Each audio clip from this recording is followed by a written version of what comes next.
गजानन सेवित माता सरस्वती ओम श्री ब्रह्मांकित भगवती ब्रह्मणी श्री विष्णु पूजित शिव संसेवित जननी श्रीवासरपुरवासिनी। सरस्वती नमस्तुभ्यं वरदे कामरूपिणी विद्यारंभं करिष्यामि सिद्धिर्भवतु मे सदा। ఓనమాలు మొదలుపెట్టే చిన్నారులు సహా విద్య కోసం ప్రతి ఒక్కరూ ఉచ్చరించే మంత్రం ఇది.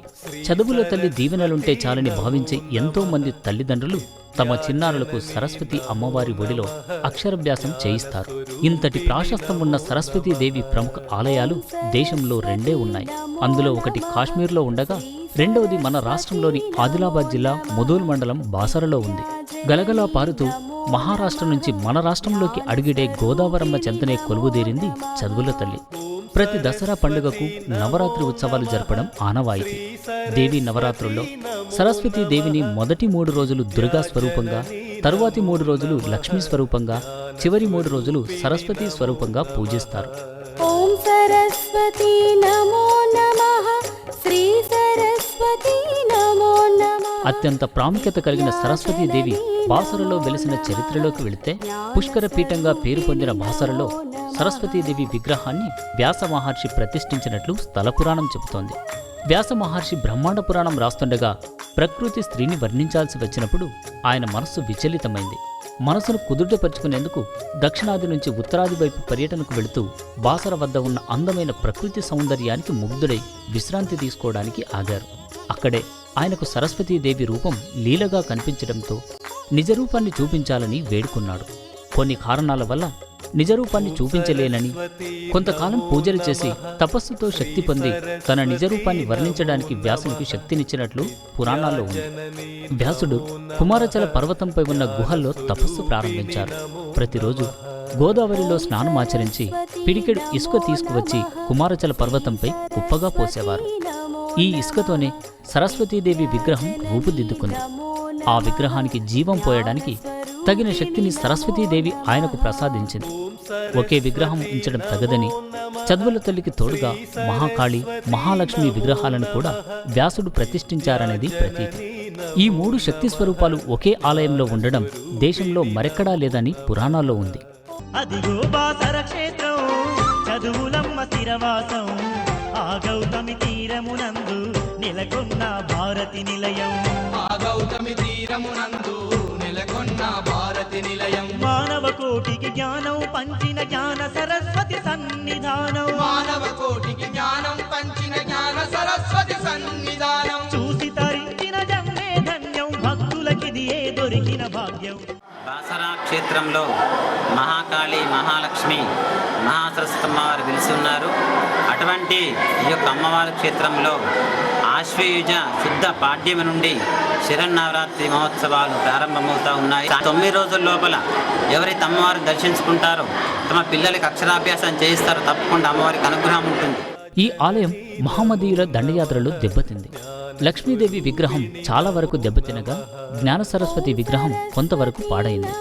ప్రస్తుతం నిజామాబాద్ జిల్లా నవీపేట మండలంలోని రేణుకాపురం గ్రామ పోలీస్ పటేల్గా ఉన్న మక్కాజీ పటేల్ సరస్వతీదేవికి మొదటిసారి ఆలయాన్ని కట్టించారు. చోళరాజులు 16 స్తంభాల గుడి నిర్మించినట్లు చారిత్రక ఆధారాలున్నాయి. దెబ్బతిన్న విగ్రహాలను 8వ జగద్గురు శంకరాచార్యులు బాసరకు వచ్చి మహాకాళి విగ్రహాన్ని సరస్వతీదేవి మందిరం పైన ప్రతిష్ఠించి జ్ఞాన సరస్వతి, లక్ష్మీదేవిల మూర్తులను గర్భగుడిలో పక్కపక్కనే పునఃప్రతిష్ఠించారు. గర్భగుడికి ఎదురుగా అమ్మవారి పాదుకలున్నాయి. గర్భగుడి పక్కన తూర్పు వైపున దత్తాత్రేయ మందిరం, ఈశాన్యం, దక్షిణం వైపులలో శివలింగాలున్నాయి. ఆలయం పైభాగాన మహాకాళి మందిరం ఉంది. జ్ఞానమయీ వాగ్దేవి స్వరలహరి, మహిమాన్విత క్షేత్రఝరి సరస్వతి, అదిగదిగో ఉప్పొంగే గోదావరి తీరము, అదిగదిగో ఉప్పొంగే గోదావరి తీరము, గోదావరి తీరమందు అతి పావన క్షేత్రము, గోదావరి తీరమందు అతి పావన క్షేత్రము. ఆగ్నేయ దిశలో అష్టతీర్థ సరోవరం ఉంది.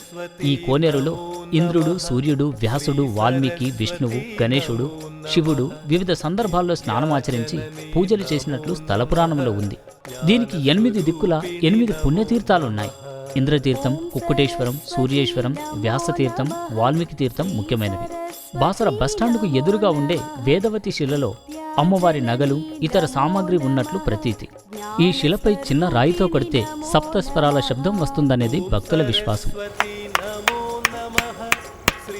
సరస్వతీదేవి ఆలయానికి దక్షిణాన వ్యాస మహర్షి గుడి, వాయువ్య దిశలో కుమారచల కొండపై వ్యాసుడు తపస్సు చేసిన గుహ ఉంది. వ్యాసుడు తపస్సు చేసిన స్థలం కాబట్టి ఈ ప్రాంతాన్ని మొదట వ్యాసపురి అని, తర్వాత వాసర అని పిలిచేవారు. కాలక్రమంలో ఇది బాసరగా స్థిరపడిపోయింది.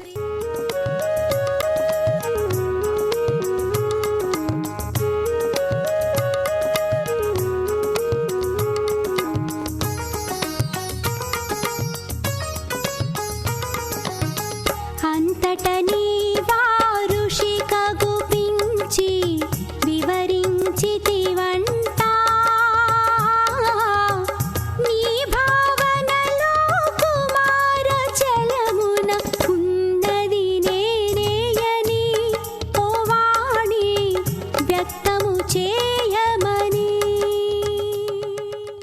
సరస్వతి అమ్మవారిని దర్శించుకునే ముందు భక్తులు గోదావరి నదిలో స్నానం చేసి నదీ తీరాన ఉన్న శివాలయంలో పూజలు చేస్తారు. గతంలో ఇక్కడే ప్రతిష్ఠించిన గంగాభవాని విగ్రహం భక్తుల పూజలను అందుకుంటోంది. నీవు లేని జగమే శూన్యం, అవనికి నీవే ఆధారం. నీ దీవెన కరువైతే ఈ లోకమంతా చీకటిమయమే. నీవే ఇక మా సర్వస్వం, నీ చలవే జగతికి భాగ్యం. నీవే మా వెన్నంటుంటే కాదేది అసాధ్యమే. ఇంతటి ప్రాశస్తం ఉన్న అమ్మవారికి ఏటా ఉత్సవాలు జరుపుతారు.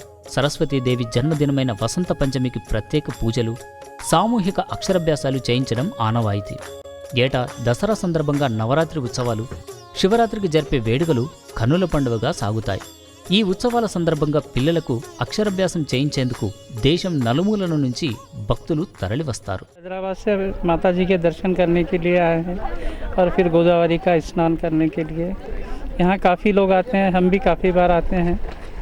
सरस्वती माँ का बहुत बड़ा मंदिर है यहाँ पर। यहाँ पे सब अपने बच्चों को भी लेके आते हैं, अक्षर अभ्यास कराने, पाठी पूजा करा के ले जाते हैं।